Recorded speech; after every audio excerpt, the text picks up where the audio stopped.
こんにちは、ジパング55のタカです。今私は岡山に来ています。今回は岡山の有名観光スポットやおすすめのグルメをご紹介します。岡山からは瀬戸大橋を越えて、香川県にも行きやすいので、激うま有名うどん店も動画の後半でご紹介したいと思います。このチャンネルはホテル紹介を中心に、各地の観光スポットをご紹介しています。動画作りの励みになるので、チャンネル登録、高評価いただけると嬉しいです。それでは早速ご紹介していきます。最初にご紹介するのは、有名な倉敷美観地区です。岡山空港から車で40分、岡山駅からは電車で30分ほどの距離です。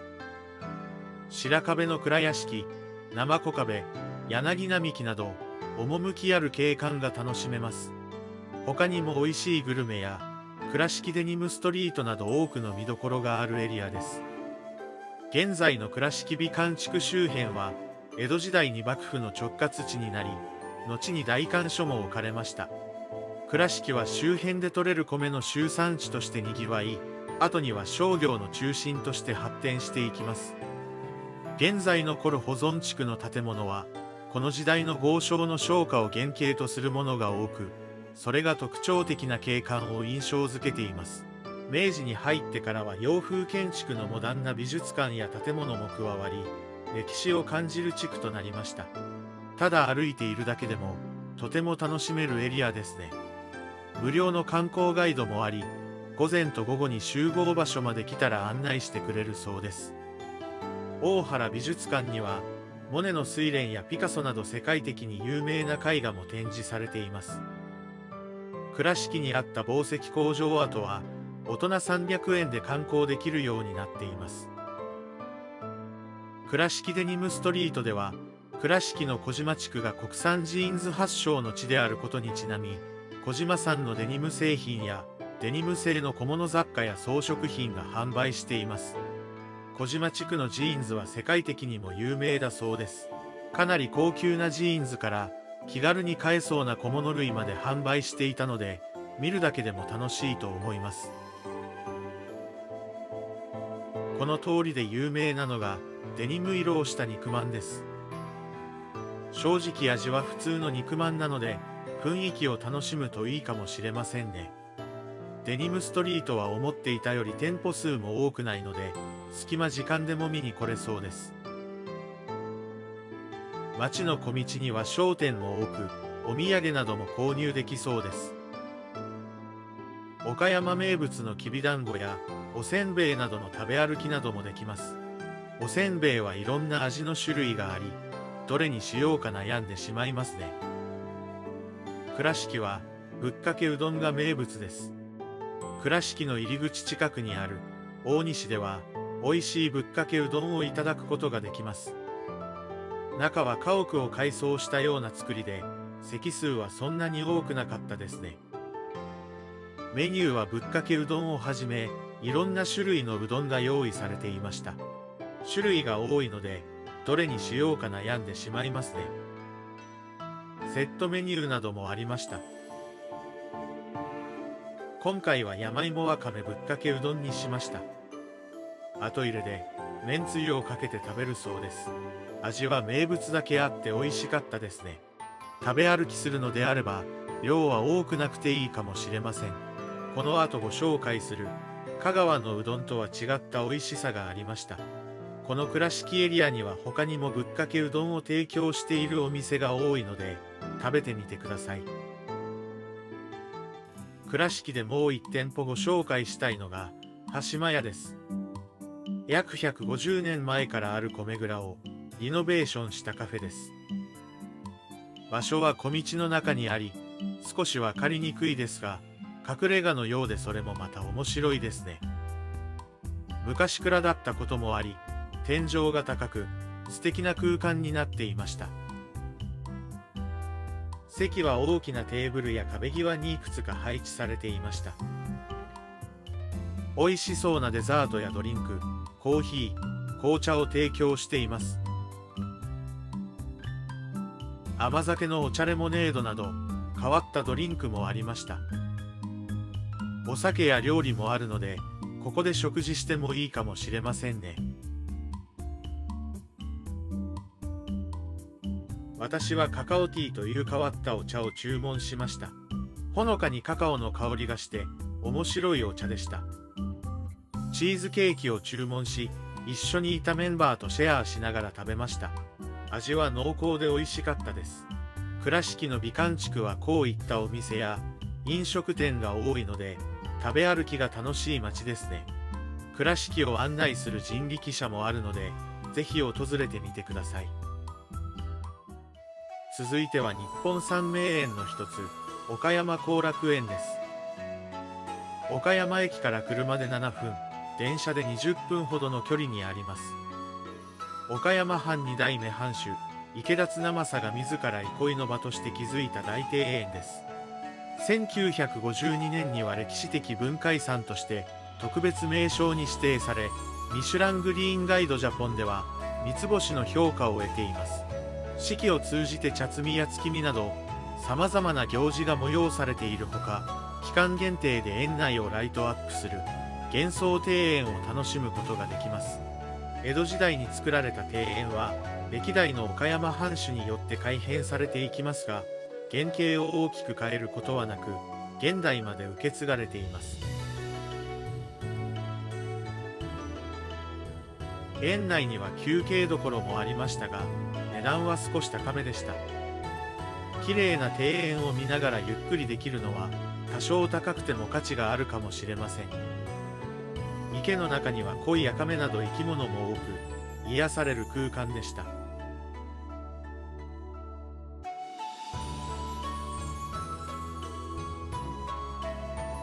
タンチョウもいました。時期によっては園内に放し飼いもされているようです。他にも水車や丘などがあり、趣深い建物も多くありました。建物内に川が流れている珍しい場所も見ることができます。岡山後楽園のすぐ近くには岡山城もあり、美しくそびえ立っています。前の川ではボートにも乗れるようですね。訪れたタイミングが冬場だったので花々は少なかったですが、季節折々の花々を見ることもできます。時間によっては無料の観光ガイドも実施しているので、訪れてみてください。続いてご紹介するのは吉備津神社です。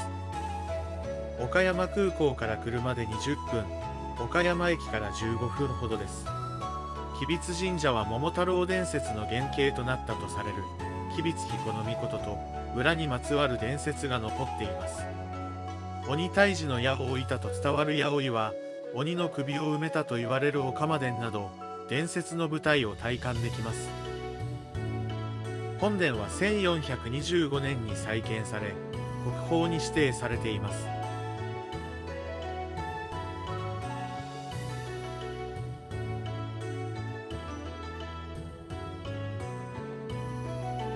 おみくじにも桃太郎の絵が描いてありますね。この神社の見どころの一つは回廊です。300メートル続く長い回廊です。回廊には神社の年表の記載もありました。神社の歴史は古く、西暦700年代に遡るようです。神社に伝わる伝説を簡単にご紹介します。吉備には浦という鬼がいて、人々を困らせていました。高麗天皇の王子である吉備津彦命が浦退治を命じられました。吉備津彦命は得意の弓で2本の矢を同時に入り、浦の固めに命中しました。浦は恋に化け、流れに身を隠しましたが、吉備津彦命は鵜の姿になり、浦を捕らえたそうです。伝説が息づく神社なので、訪れてみてください。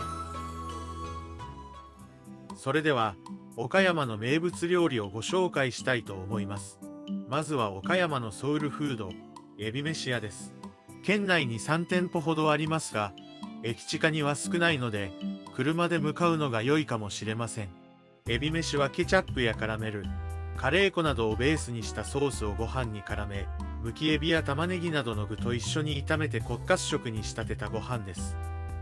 今ではいろんな場所で提供していますが、このエビ飯屋が岡山では元祖だそうです。お店は民家を改装したような作りですが、広々していました。ここは洋食屋さんなので、エビ飯の他にもカレーやハンバーグなどが置いてありました。エビ飯もプレートでいろいろあり、味を変えながら楽しめそうですね。私はエビ飯プレートを頼んだので、最初にコーンスープが提供されました。続いてエビ飯とエビフライのプレートです。色がかなり濃いですね。味は焼きそばとご飯を一緒に炒めたような味でした。見た目よりは味が濃くないですが、大盛りにすると少し量が多かったですね。エビ飯の発祥はもともと渋谷のカレー店だそうです。その店で修行していた岡山出身のスタッフがのれん分けで故郷にレシピを持ち帰り、アレンジを加えて自身の店で提供したところ大ヒットメニューになったそうです。スーパーでもタレが販売しているほど市民に人気の味です。ぜひ試してみてください。続いては岡山ばら寿司をご紹介します。お寿司屋さんなどで提供していますが、今回は岡山駅に隣接する商業施設内で食べたいと思います。岡山ばら寿司は瀬戸内海の海の幸と旬の野菜を華やかに盛り付けたお寿司です。岡山は魚のサワラも有名で、サワラ丼などもありました。こちらが岡山ばら寿司です。シャコ、アナゴ、エビなどが乗っていますね。いろんな具材が乗っており、ちらし寿司とはまた違った美味しさがあります。具材はお店によって違うので、食べ比べしてみるのもいいかもしれませんね。ばら寿司は、江戸時代、備前岡山藩の初代藩主、池田光政によって質素倹約が奨励され、食前は一汁一菜とする、という倹約令が発布されました。それに対して庶民が反発し、ご飯の上に乗せたら一菜は一菜とご飯の上に魚や野菜を乗せて、ばら寿司として食べたのが始まりと言われています。なかなか面白い経緯でできたお寿司ですよね。ぜひ皆さんも試してみてください。続いてご紹介するのは、ドッポ缶です。宮下酒造さんが提供するクラフトビール、ドッポを中心に様々なお酒を購入できる施設です。岡山駅から車で10分ほどです。ドッポは岡山の穏やかな気候と美味しい水にモルト、ホップ、ビール酵母などすべてドイツの最高級の原材料を用意し、醸造された生きたビール酵母の入った地ビールです。岡山ではかなり有名で、お土産で買って帰る人も多くいらっしゃいますね。館内にあるレストランではビールの飲み比べもできるようなので、試してみてください。地ビール以外にもいろんなお酒を販売しているので、立ち寄ってみてください。それでは瀬戸大橋を越えて香川県に向かいたいと思います。瀬戸大橋は海上 9.4km を結ぶ6本の橋の総称です。橋の構造は2階建てで、上は車、下は鉄道が通っています。9年の歳月と総工費1兆円以上を投じて完成した橋だそうです。近くには展望台も多く、優雅な瀬戸大橋を見れるので、橋を渡る前に少し立ち寄ってみるのもいいかもしれません。ドライブがてら渡っても景色を楽しめるのでおすすめですね。それでは最後にご紹介するのが日の出製麺所です。通りに面した場所にあり、瀬戸大橋から車で5分ほどの位置にあります。11時30分から12時30分の1時間のみしか営業していないお店です。出来たての麺を食べてほしいという思いからこの営業時間のみだそうです。他の時間帯は持ち帰り用の麺などを販売しているようです。営業時間が短いためいつも行列です。訪れる方は営業開始の20分から30分前には着くようにしておいた方がいいですね。店内はこじんまりしており、お客さんをぎゅうぎゅうに入れていました。うどんなので回転率は速く、実際はそんなに待たないと思います。トッピングは机に置いてあり、うどんのみ注文して自分で乗せるスタイルでした。だしもポットに入っていました。最初は茹でた麺のみ提供されます。私は温泉卵と油揚げをトッピングしました。味はとても美味しかったですね。うどんはコシがあり、何杯でも食べれてしまいそうでした。トッピングの油揚げも味が染み込んでおり、かなり美味しかったです。営業時間が短いこともあり、ゆっくり食事をすることはできないですが、一度は食べていただきたいお味ですね。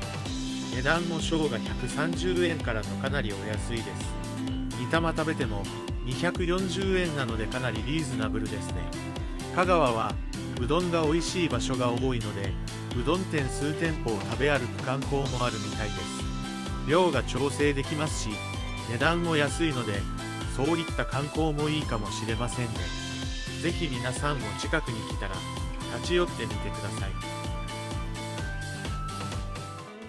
それでは今回の岡山主要観光スポットと香川の有名うどん店、いかがだったでしょうか。岡山は意外に美味しいグルメも多く、香川へのアクセスもいいので、食べ歩きしてもいいかもしれませんね。今回の動画が少しでも皆さんの旅行に役立てられたら嬉しいです。動画作りの励みになるので、チャンネル登録、高評価をお願いします。最後までご視聴いただきありがとうございました。それではまた次回動画でお会いしましょう。さようなら。